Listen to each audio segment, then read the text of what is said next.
तो hi friends, मैं चंदन राज। आज हम फिर एक न्यू लेक्चर लेकर आए हैं जिसका नाम है प्री मेंस्ट्रुअल सिंड्रोम के बारे में जानेंगे कि प्री मेंस्ट्रुअल सिंड्रोम होता क्या है। इसको हम लोग शॉर्ट फॉर्म में पीएमएस के नाम से भी जानते हैं।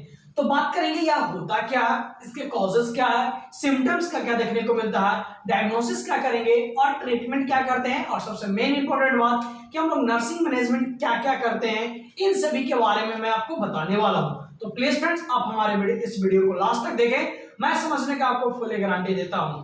तो चलिए फ्रेंड्स, बिना देर के स्टार्ट करते हैं प्री मेंस्ट्रुअल सिंड्रोम के बारे में।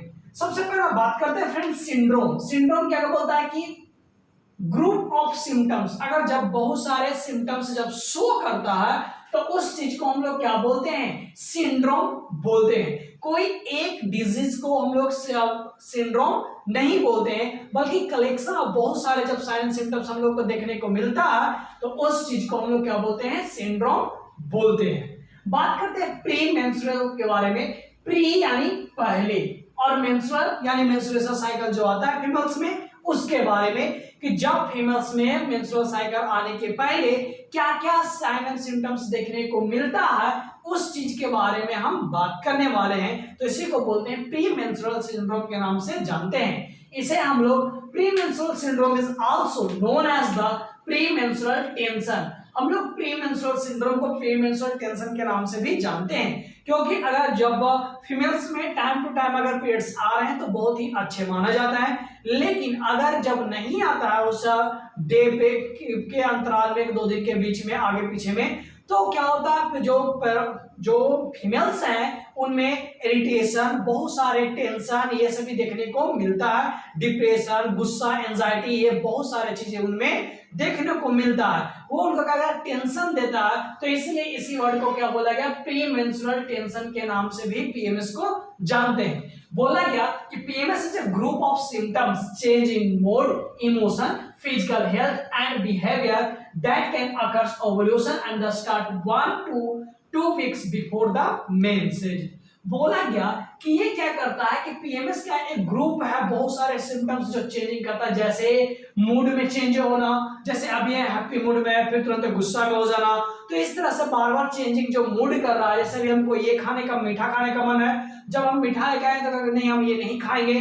तो इस तरह का जो बार बार चेंजिंग देखने को मिलता है, mood change, emotions change and physical health वगैरह, और उसके बिहेवियर में जो चेंजिंग वगैरह देखने को मिलता है, कब, जब ओवुलेशन या फिर जो बिफोर द मेंस आने के 1 वीक पहले या symptoms begins any time after the ovulation. Ovulation होने के बाद कभी भी यह सिम्टम्स देखने को मिलता है। जनरली यह जो typically begins in the week before periods, जब पीरियड्स आने के पहले 1 सप्ताह पहले या ज्यादातर देखने को मिला है।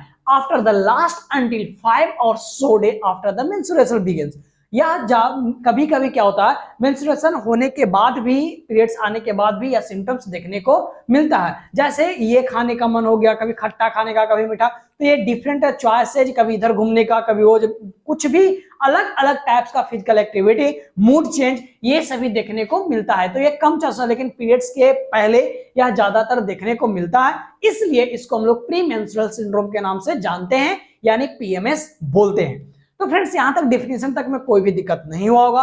बात करते हैं एटियोलॉजी और रिस्क फैक्टर के बारे में, क्या ज्यादातर किसके कारण से होते हैं, जिसके बारे में बात करते हैं। एटियोलॉजी, इसका अभी तक एग्जैक्ट कॉज क्या है जिसके बारे में पता नहीं चला है। सेकंड बात करते हैं हार्मोनल इम्बैलेंस। हार्मोनल इम्बैलेंस हो जाने के कारण से यह देखने को मिलता है। फ्रेंड्स, हम लोग जानते हैं कि हार्मोन्स के कारण ही जितने भी इमोशनल एक्टिविटी हो गया, या फिर जितने भी और हमारे बॉडी का जो फंक्शन वगैरह है, वो सभी कंट्रोल किसके द्वारा होता है, हार्मोन्स के कारण ही होता है। अगर इसमें कोई भी प्रकार का डिसबैलेंस देखने को मिलेगा तो जिसके कारण से क्या होगा, हम ये फीमेल्स में प्री मेंस्ट्रुअल सिंड्रोम वगैरह देखने को मिलता है।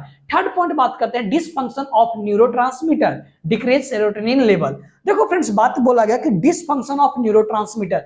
न्यूरोट्रांसमीटर, हम जब नर्वस सिस्टम जब पढ़ा रहे थे तो उसमें मैंने बताया था कि न्यूरॉन्स और न्यूरोट्रांसमीटर सब के बारे में। अगर फ्रेंड्स आप हमारे चैनल में अगर आप न्यू हैं तो प्लीज आप बैक का लेक्चर, मेडिकल से रिलेटेड बहुत सारे का लेक्चर बना हुआ है, प्लीज आप उसे जाकर देखें। नर्वस सिस्टम बहुत ही इंपॉर्टेंट चैप्टर है, प्लीज आप उसे जरूर देखें, इससे बार बार क्वेश्चन पूछे जाते हैं। और जब आगे मैं जब लेक्चर में लेकर आऊंगा तो नर्वस सिस्टम से रिलेटेड बहुत सारे डिजीज है, तो इसलिए सबसे पहला बेसिक एनाटॉमी फिजियोलॉजी जरूर कंप्लीट कर ले।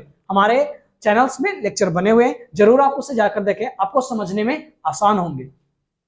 तो बोला कि डिसफंक्शन ऑफ न्यूरोट्रांसमीटर, यानी जब सेरोटोनिन लेवल अगर जब कम जाता है, सेरोटोनिन क्या करता है, कोई भी मैसेज वगैरह है न्यूरोट्रांसमीटर तो उसको एक्सचेंज करने में, एक जगह से दूसरी जगह पहुंचाने में यह काम करता है। अगर मैसेज सेंड ही नहीं होगा तो जिसके कारण से क्या होता है, ये प्री मेंस्ट्रुअल सिंड्रोम देखने को मिलता है। बात करते हैं लास्टली इन्वायरमेंटल फैक्टर, न्यूट्रिशन और पॉल्यूशन। अगर न्यूट्रिशन डाइट उसमें चेंजिंग वगैरह है, जैसे स्पाइसेस वगैरह डाइटेड वगैरह ले रहे हैं, सही से टाइमिंग पे खाना नहीं खा रहे हैं, तो ये सभी के कारण से भी क्या होता है, यह प्रीमेंस्ट्रुअल सिंड्रोम देखने को मिलता है। एंड पॉल्यूशन के कारण भी यह होता है। लास्टली बात करते हैं हाई कैफीन इंटेक, अगर ज्यादा कॉफी वगैरह का अगर यूज करते हैं तो जिसके कारण से भी प्रीमेंस्ट्रुअल सिंड्रोम देखने को मिलता है। तो फ्रेंड्स आपको डिफिनीशन से लेकर इटियोलॉजी तक में कोई भी दिक्कतें नहीं होगी। चलिए मैं एक बार फिर से मैं रिव्यू कर देता हूं।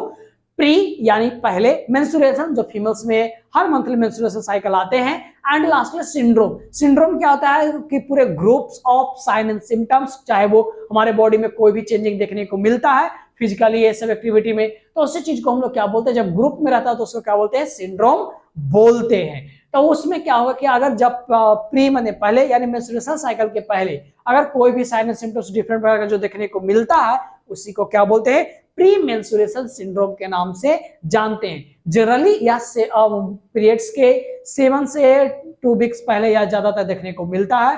एंड कुछ ऐसा कंडीशन होता है 10% वुमेन्स में या फिर कोई भी फीमेल्स में कि वह मेंस्ट्रुएशन साइकिल के बाद भी उनमें जो सिंड्रोम्स है पीएमएस ये देखने को मिलता है। बात की है एटियोलॉजी के बारे में कि अभी तक इसका कॉजेस वगैरह पता नहीं चला है। फिर बोला है कि हार्मोनल चेंजेस के कारण से, न्यूरो ट्रांसमीटर में इम्बैलेंस हो या फिर डिस्फंक्शन हो जाने के कारण से, इन्वायरमेंटल फैक्टर जैसे कि आप न्यूट्रिशन खाना वगैरह टाइमिंग पे नहीं ले रहे हो, सही से न्यूट्रिशन नहीं ले रहे हो जिसके कारण से, या फिर पॉल्यूटेंट जैसे कि मार्केट या सब का बाहरी खाना फास्ट फूड वगैरह इंटेक कर रहे हो, हाई स्पाइसेज जिसके कारण से, या फिर हाई कैफीन इंटेक लेने के कारण से। तो फ्रेंड्स यहाँ तक कोई दिक्कत नहीं। अगर आपको पसंद आ रहा हो और समझ में आ रहा हो तो प्लीज आप हमारे चैनल को सब्सक्राइब करें और इसे ज्यादा से ज्यादा अपने दोस्तों के पास, यानी साइन एंड सिम्टम्स के बारे में बात करते हैं कि पीएमएस का क्या साइन एंड सिम्टम्स है।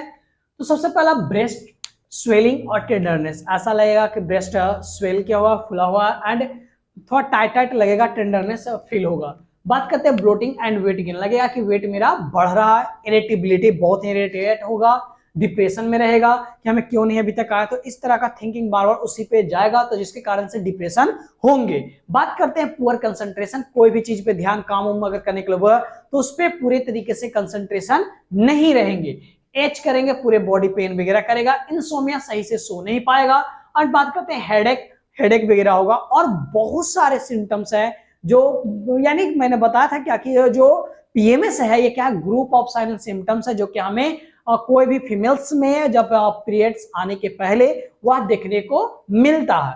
बात की डायग्नोसिस में, तो डायग्नोसिस इसका कोई भी लेबोरेटरिकल एग्जामिनेशन वगैरह नहीं होता है बल्कि फिजिकल एग्जामिनेशन के द्वारा, यानी पूछते हैं कि हाँ कब आपका मेंस आया है या नहीं आया, या फिर उसके बिहेवियर वगैरह को देखकर हिस्ट्री कलेक्शन में डेट पूछते हैं और कि आपका क्या आता है मंथली उसके बारे में और कितना लेट है, उस सभी को पता करके हम पता करते हैं कि हाँ इसे पीएमएस है या नहीं है।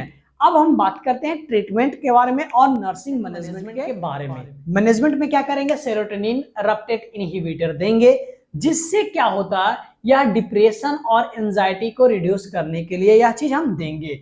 सेरोटोनिन रेप्टेट इनहिबिटर करने का मतलब कि सेरोटोनिन का जो लेवल इंक्रीज कर रहा था तो उस सेरोटोनिन को डिस्फंक्शन को रोकने के लिए हम लोग इनहिबिटर, यानी क्या होता है रोकना, तो इनहिबिटर देते हैं ताकि सेरोटोनिन लेवल जो ज्यादा निकल रहा है उसको क्या करे, डिक्रीज करे। बात करते हैं प्रोस्टाग्लैंडिन हार्मोन्स होता है जो क्या करता है, जो जैसे इन्फेक्शन हो गया या फिर कोई टिश्यूज अगर डैमेज कर रहा है तो उस चीज से प्रोटेक्ट करने का काम करता था, तो वही चीज हम लोग देते हैं प्रोस्टाग्लैंडिन, जैसे क्या है आइबुप्रोफेन देते हैं। फिर विटामिन B6 सप्लीमेंट देते हैं, रिस्ट्रिक्ट सोडियम, कैफीन, तंबाकू, अल्कोहल एंड रिफाइंड कैफीन, ये सभी चीज का यूज करने से स्टॉप करवाएंगे, मना करेंगे। कैल्शियम सप्लीमेंट देंगे। और बात करते हैं नर्सिंग मैनेजमेंट के बारे में कि हम लोग क्या करेंगे, जो प्रिस्क्राइब्ड मेडिकेशन है उस चीज को हम लोग देंगे। और फिर क्या करेंगे, जो हम लोग जो नर्स है वो क्या करेगा, कोई भी पेशेंट को इंस्ट्रक्ट करेगा कि प्लेंटी फूड वगैरह लीजिए और ज्यादा खाना वगैरह नहीं खाइए, ताकि क्या हो, ब्लोटिंग वगैरह ना हो। ब्लोटिंग यानी कहने का मतलब कि पूरा इरिटेबिलिटी फील होना, कि जैसे पेट पूरा भरा भरा सा हो, तो इस तरह से भारी भारी सा लगना। तो इस चीज को कम करने के लिए हम लोग क्या करते हैं, कम उसे खा, मतलब ज्यादा हैवी डोज नहीं लेने बोलेंगे, कम खाने के लिए बोलेंगे, और कोशिश करेंगे कि वो कैसा खाना खाए, प्लेंटी फूड खाए। फिर अवॉइड ओवर ईटिंग, जो मैंने बताया, provide measure to take before bed time to assist the sleep. Example में बैक मसाज, जैसे कि अगर पेशेंट अगर सो रहा है तो उसको रिलीफ के लिए क्या करना है, उसको बैक मसाज वगैरह ये सब देने का बोलेंगे, जिससे क्या होगा, पेशेंट को जो बैकेज वगैरह कर रहा था वो चीज ना हो। तो फ्रेंड इस तरह से मैंने बात किया पीएमएस के बारे में। तो अगर आपको समझ में आया तो प्लीज अपने दोस्तों के पास इसे शेयर करो, सब्सक्राइब करना ना भूलें, प्लीज सपोर्ट मेडिकल नर्सिंग अड्डा 2.0 और लाइक करना भी ना भूलें।